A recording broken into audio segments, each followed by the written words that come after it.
Hey, what's up, guys? This is RC here, back with another video. And on this video in particular, I want us to go ahead and quickly talk about this Iowa Hawkeyes non-conference schedule that they have. The non-conference portion of the schedule includes 4 teams that made March Madness NCAA tournament last year, well, earlier this year, and 4 teams that made um the WNIT last season. So the Women's National Invitation Tournament, that is.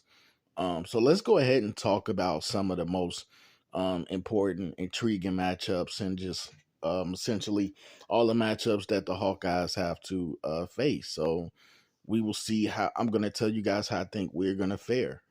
So let's go ahead and get into it. So it won't be a long one, but let's do it anyway. So um, my first one is the Iowa Hawkeyes against the Virginia Tech Hokies, November 9th. That's going to be a very, very, very intriguing matchup. You're talking about a runner-up, not a runner-up, but Final Four team last season in Virginia Tech that stars Elizabeth Kitley. Um, she's a National Player of the Year candidate. Kitley came back. That was quite a shock, but she needs to definitely improve some certain aspects of her game. So it's glad to see. It's good to see her come back. Also, they have the first team All ACC guard Georgia Amore. Georgia Amore, shoot your lights out. She's coming back. They added a pair of honorable mention Big Ten performers and guard Matilda Egg from Michigan State and Rose Mishaw from Minnesota. So they add players as well as they bring back 2 of their strongest players. This is going to be a very, very big test for us indeed. It's going to be, we're going to test our mettle early and we'll see how we fare. I feel like this can go either way because damn Virginia Tech is they're a strong opponent, probably our strongest non-conference opponent of the season. So we got to be prepared, and it's going to be early. So I don't know if we're gonna win this game, but I would definitely like us to have a good opportunity at winning this game. Hopefully we can keep it close. And hopefully, Caitlin in the game, we can sneak one out at the end. Ultimately, I feel like I've been back and forth on this. I feel like this is probably going to be a loss, but I wouldn't be shocked if we won this game.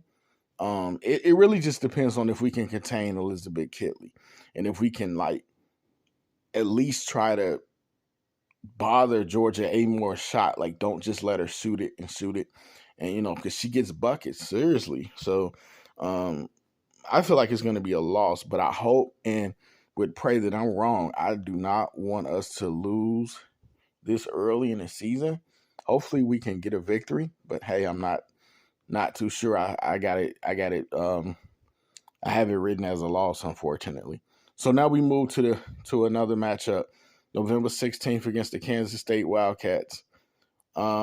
Here's the problem. They beat us last year. The Wildcats, they pulled an upset last year at Bramlage Coliseum. But hopefully we will be encouraged, very encouraged to avenge that loss that unfortunately took place at home in Carver Arena.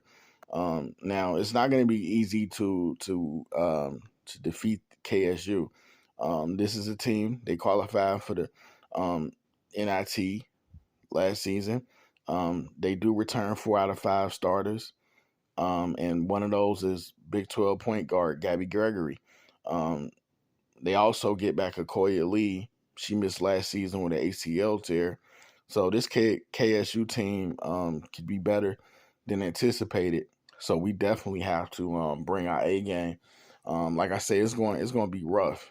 But here's the thing about it: when you got CC, you're gonna pull out some victories that you probably wouldn't think that you would.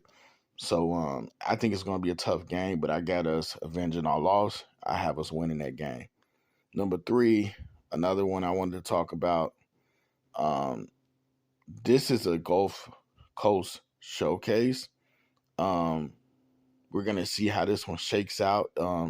It could be against FGCU, which is Florida Florida Gulf Coast University, or Delaware, versus KSU, UNC, Western Kentucky University, or Vermont. So this is gonna be like a little, what is this, like a little tournament? Yeah, it's going. That's exactly what this is. This is like a little tournament. Um, Hopefully we can persevere in this one. Try to grab a couple of games. Try to win this little Gulf Coast showcase. Going to be interesting to watch. I'm not gonna lie to you guys.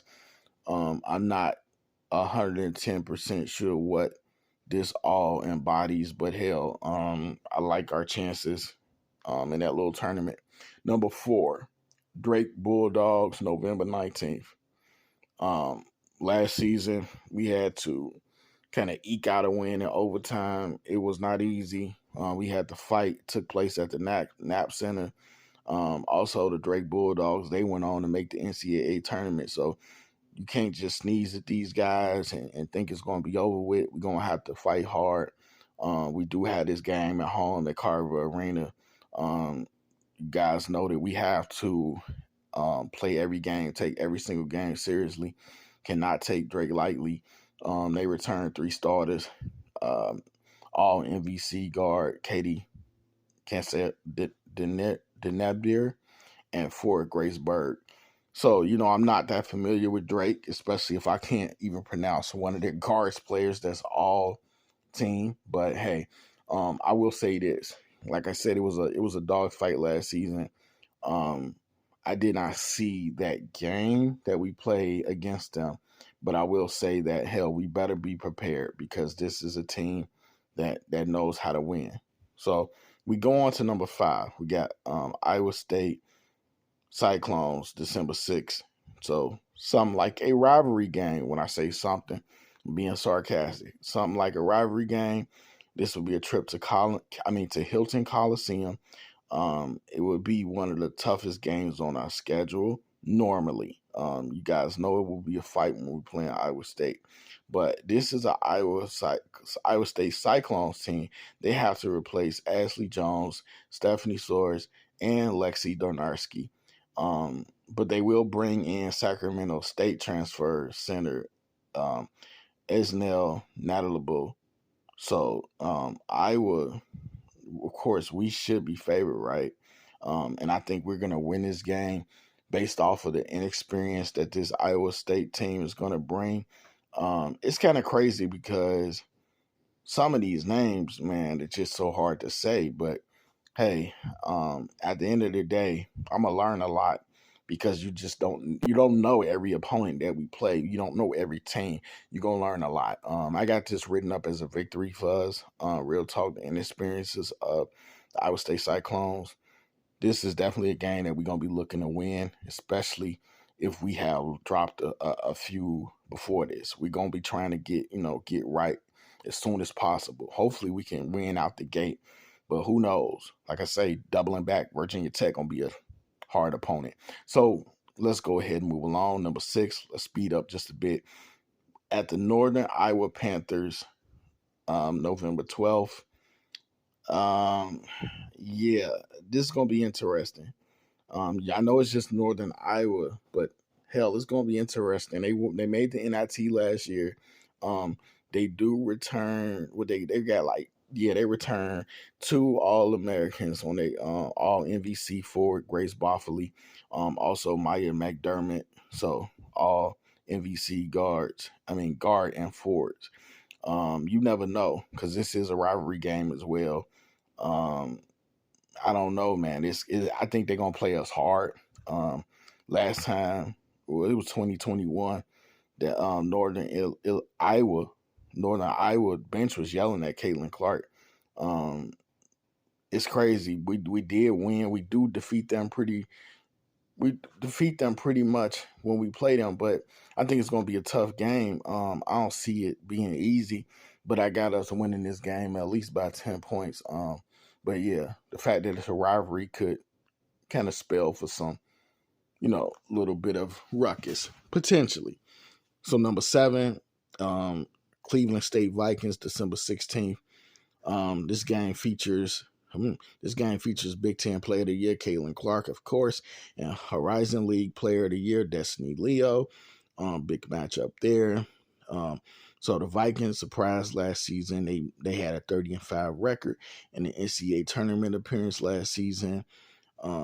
Unfortunately, Destiny Leo is the only returning starter for Cleveland State. They do bring in 3 transfers, all MEAC, Fort Brooklyn, Fort Davis.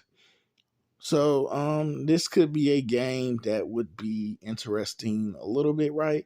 But ultimately, outside of the big matchups between the conference players of the year, I feel like we're going to win this game pretty handily. I got us paid for a win with this game. Number 8, Bowling Green Falcons, December 2nd. They are the Falcons, that is. They went 31-7 last year. They made the NIT Final Four. But hey, they lose 4 of their top 5 scores, and they're going to be breaking in a new head coach. The inexperience that this team is going to have going forward until they're able to gel together, I don't think they're going to beat us. We're going to win that game. They're also 17-43 all-time against Big Ten opponents. That don't really bode well for them. I got that written up for a victory for us. Next, Purdue Fort Wayne Macedons, November 24th. The Iowa Hawkeyes' first round opponent in the Gulf Showcase down in Estero, Florida. Yeah, so I got us winning that game. I know that the Macedons are, a scrappy team that can play hard, but last season they finished under 500. I feel like we're going to win this game easily in advance to the semifinal round. I think we'll be fine. Number 10, Fairleigh Dickinson Knights, November 6th. Yeah, I got this penciled up as a win for us. This is the first time all meeting between both teams, but in my opinion, we're going to win this game without even struggling. Also, the Knights, they lost all 5 starters, and they got a new head coach. So, yeah, we're going to win this game going home. Next, this actually is last, number 11. Loyola Chicago Ramblers, December 21st. Hey, Loyola Chicago, can't put nothing past them. This is a team that, especially in the men's division, especially in the men's side of things, Loyola Chicago could always play hard. And women's basketball, they could always play hard too. You never know. You never know because you can't take nobody lightly. But in my estimation, we're going to blast on them. The Ramblers went 5-25 last season. Hold on, let me correct that. 6-25, 6-24 last season, and here's what's even worse than that: a 1-15 mark in Atlantic 10 play. So horrible in conference, horrible record. This team is gonna get just blasted out. And maybe the men's team is a little bit better, but on the women's side, Loyola Chicago is only 3-34 all time against ranked teams. So, man, this is going to be we're going to bludgeon them. I think so. I feel so. I know so. Yeah, guys. So that's the wrap on non-conference play.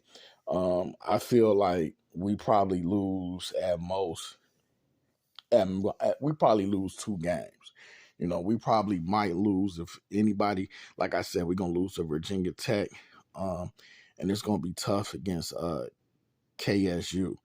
But outside of that, I don't really got us losing no more than 2 games in non-conference play. What do you think? What's your opinion? Caitlin going to get off. We going to see, when I say, Caitlin going to snap, she going to do her thing. Gabby Marshall, Kate Martin, they're going to be very, very solid, extremely solid, helping out Caitlin. Addison O'Grady, Hannah Stalkey, we're going to see our bench come together. They're going to get plenty of opportunities. There will be some blowouts along the way. The Virginia Tech game is what I'm really looking forward to, non-conference play, because if we can win that game, there's no telling what we could do. We might just win them all. I'm serious, though. But this is RC, man. Like the channel, subscribe, share the video. I'm active in the comments, as long as you are. But with that being said, guys, I'm not going to hold you. I done kept you long enough. You can't see the dough, but I'm out of it.